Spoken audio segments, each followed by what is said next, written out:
सभी को नमस्कार। एक बार फिर आप सभी का स्वागत है दल गुलामी मुक्त भारत अभियान और सनातन को जानो यात्रा के इस संयुक्त यूट्यूब चैनल पर। तो जैसा कि आप जानते हैं कि दल गुलामी मुक्त भारत अभियान ने राजनीतिक और धार्मिक क्षेत्र में फैले पाखंड और भ्रष्टाचार आदि सभी समस्याओं से मुक्त करने का और धर्म की स्थापना का जो कार्य आरंभ किया है, उसी कड़ी को आगे बढ़ाते हुए आज इस वीडियो में एक नए विषय पर प्रकाश डालेंगे। तो आज का जो समाचार आ रहा है वो है पश्चिम बंगाल, कोलकाता से, जहाँ पर अमर उजाला में अमर उजाला 17 अगस्त 2026 का ये समाचार है प्रकाशित, जिसमें लिखा है कि लटका मिला पूर्व डिप्टी स्पीकर का शव, सुसाइड नोट में लिखा कभी भ्रष्टाचार नहीं किया। अब आगे बढ़ते हैं कि कोलकाता पश्चिम बंगाल विधानसभा के पूर्व उपाध्यक्ष व 5 बार के विधायक रहे आशीष बनर्जी का शव रविवार सुबह वीरभूम के रामपुर हाट स्थित तृणमूल कांग्रेस कार्यालय में, टीएमसी के विधायक थे ये 5 बार के, फंदे से लटका मिला।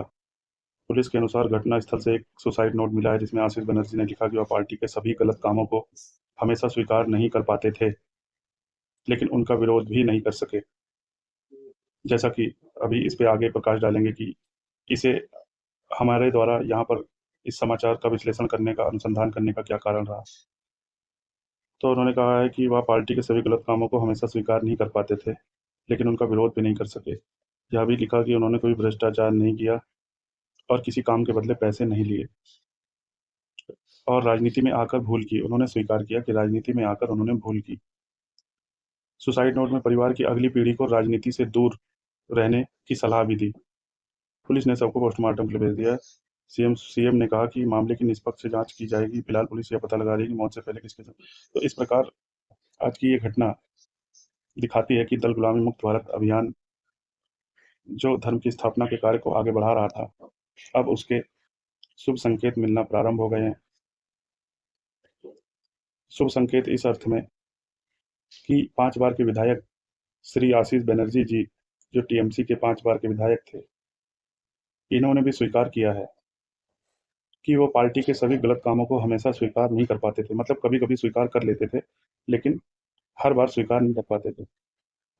तो अगर अगर ऐसा है तो किस प्रकार से ये माना जाए कि जैसे कि ये कह रहे हैं कि कभी भ्रष्टाचार नहीं किया, तो जब ये खुद ही कह रहे हैं कि हर समय हम पार्टी के गलत कामों का विरोध नहीं कर पाते थे, इसका मतलब ये है कि कभी-कभी कर पाते थे, तो कभी-कभी गलत कामों को स्वीकार कर लेते थे। तो पहले तो ये नहीं कहा जा सकता कि आपने भ्रष्टाचार नहीं किया, क्योंकि ये आप स्वयं स्वीकार कर रहे हैं। इसलिए ये नहीं लिखना चाहिए था कि भ्रष्टाचार नहीं किया। दूसरी बात, ये एक दल गुलामी की संक्रामक बीमारी को भी दिखाता है कि किस प्रकार कुछ विधायक ईमानदार रहने का प्रयास करते हैं, लेकिन दलों की गुलामी में उन्हें ऐसे भ्रष्ट कार्यों को बढ़ावा देना मजबूरी बन जाता है, क्योंकि दलों का संगठन उन्हें चुनाव जिताने में मदद करता है और दल द्वारा उन्हें टिकट दिया जाता है, इसका एहसान भी उन्हें चुकाना पड़ता है। शायद यही कारण है कि राजनीति में इतना भयंकर भ्रष्टाचार है, और इस भ्रष्टाचार की जो शुरुआत है, वो चुनाव से ही शुरू हो जाती है। जबकि ऐसा प्रचारित किया जाता है कि चुनाव के बाद भ्रष्टाचार शुरू हुआ, जबकि जब हम वास्तव में देखें तो भ्रष्टाचार की जो नींव है, वो चुनाव प्रक्रिया और चुनाव से पूर्व जो कार्य किए जाते हैं उम्मीदवारों द्वारा, उसमें ही निहित है। और इसकी शुरुआत होती है राजनीतिक दलों द्वारा टिकट बंटवारे से। भ्रष्टाचार की सबसे पहली शुरुआत राजनीतिक दलों द्वारा चुनाव के लिए टिकट बांटने से शुरू होती है, और हम देखते हैं कि सभी राजनीतिक दल केवल करोड़पति, अरबपति लोगों को ही टिकट देते हैं। इसका ये कारण है कि उन टिकटों की बोलियां लगती, क्योंकि राजनीतिक दल को अपना दल का विस्तार करने के लिए ज़्यादा से ज़्यादा धन की आवश्यकता होती है, और राजनीतिक दल की आय का स्रोत केवल टिकट बंटवारा ही मुख्य तौर पर है। तो इसलिए टिकट बंटवारे को पर ली जाने वाली राशि को घूस नहीं माना जाता, जबकि ये एक तरह का भ्रष्टाचार ही है, भले ही इसे भ्रष्टाचार ना माना जाता हो। लेकिन जब कोई राजनीतिक दल करोड़ों रुपए या लाखों रुपए लेकर किसी को टिकट देगा, तो वो व्यक्ति चुनाव जीतने के बाद उस टिकट के लिए दी गई जो राशि है, उसकी ब्याज सहित वसूली क्यों नहीं करेगा। तो ये सब जो राजनीतिक प्रक्रिया है, ये दिखाता है कि राजनीति में ही भ्रष्टाचार शामिल है, और चुनाव से पूर्व ही भ्रष्टाचार की शुरुआत हो जाती है। लेकिन ये हमें दिखाई तब पड़ता है जब ऐसे उम्मीदवार खुलेआम भ्रष्टाचार में चुनाव जीतने के बाद उतर जाते हैं। फिर चाहे वो ठेके के माध्यम से कमाई का ज़रिया हो या फिर विकास कार्यों में विकास जो मिलने वाली विकास के लिए जो निधि है, उसके माध्यम से जो काम करवाया जाता है जनप्रतिनिधियों द्वारा। तो ये सभी प्रक्रियाएँ दिखाती हैं, लेकिन ये एक अच्छा संकेत है कि कम से कम विधायक ये मान रहे हैं और 5-5 बार के विधायक एक भले ही हमारे लिए कोई बड़ी बात नहीं है, लेकिन एक राजनीतिक क्षेत्र में 1 बार का विधायक भी अच्छा माना जाता है और 5 बार का विधायक में कोई बात होगी तभी वो जीतता है। लेकिन यहाँ पर खुलेआम विधायक द्वारा स्वीकार किया जा रहा है कि वह पार्टी के सभी गलत कामों को हमेशा स्वीकार नहीं कर पाते थे। मतलब ये स्वयं मान रहे हैं कि वो पार्टी पार्टी उनसे गलत काम के लिए कहती थी, लेकिन वो हमेशा गलत कामों का समर्थन नहीं करते थे। इसका मतलब कभी-कभी कर दिया करते थे। तो ये दिखाता है कि विधायक भी पूरी तौर पर भ्रष्टाचार को स्वीकार तो नहीं कर सके, लेकिन अगर उन्होंने इतना भी माना है, तो ये दल गुलामी मुक्त भारत अभियान का जो विचार है, इसके इसका शुभ संकेत है, इसके व्यापक प्रभाव और प्रसार को दिखाता है कि किस प्रकार से विधायक अब अपने ही दल में गलत कार्यों का विरोध करने की ओर आगे बढ़ने लगे हैं।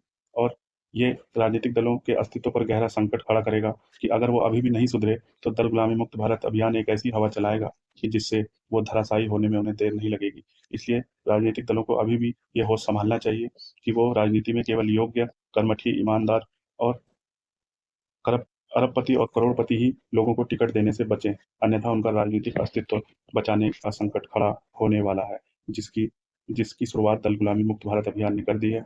और यही कारण है कि हम ये कहते हैं कि दल गुलामी से मुक्त होकर वोट देना चाहिए। इससे जहाँ धन-बल पर रोक लगेगी, चुनाव में जो करोड़ों रुपए बहाया जाता है, उस पर रोक लगेगी। दूसरा, इससे योग्य उम्मीदवार सामने आएँगे। आज केवल चुनाव में जीत का आधार पैसा बन चुका है। ज़्यादा से ज़्यादा पैसा खर्च करो और चुनाव में जीतो। और इसी पैसे को भ्रष्टाचार करके वसूला जाता है। इससे कई गुना ज़्यादा पैसा भ्रष्टाचार करके उन्हीं राजनेताओं द्वारा वसूला जाता है। और इसका एक हिस्सा दलों को भी देना पड़ता है, क्योंकि उनके ऊपर दबाव होता है कि दल ने उन्हें टिकट दिया या टिकट दिया चुनाव लड़ने के लिए। एक अप्रत्यक्ष दबाव भी रहता है कि वो अपने भ्रष्ट कमाई का एक हिस्सा राजनीतिक दल उस पैसे से अपना प्रसार और प्रचार कर सकें। और ये सभी जो धन है वो आम नागरिकों के हिस्से का ही धन है। ये कोई अपनी जेब से राजनेता नहीं लगाता, बल्कि उसी पैसे से वसूल करता है जो कि विकास के लिए खर्च होना चाहिए था।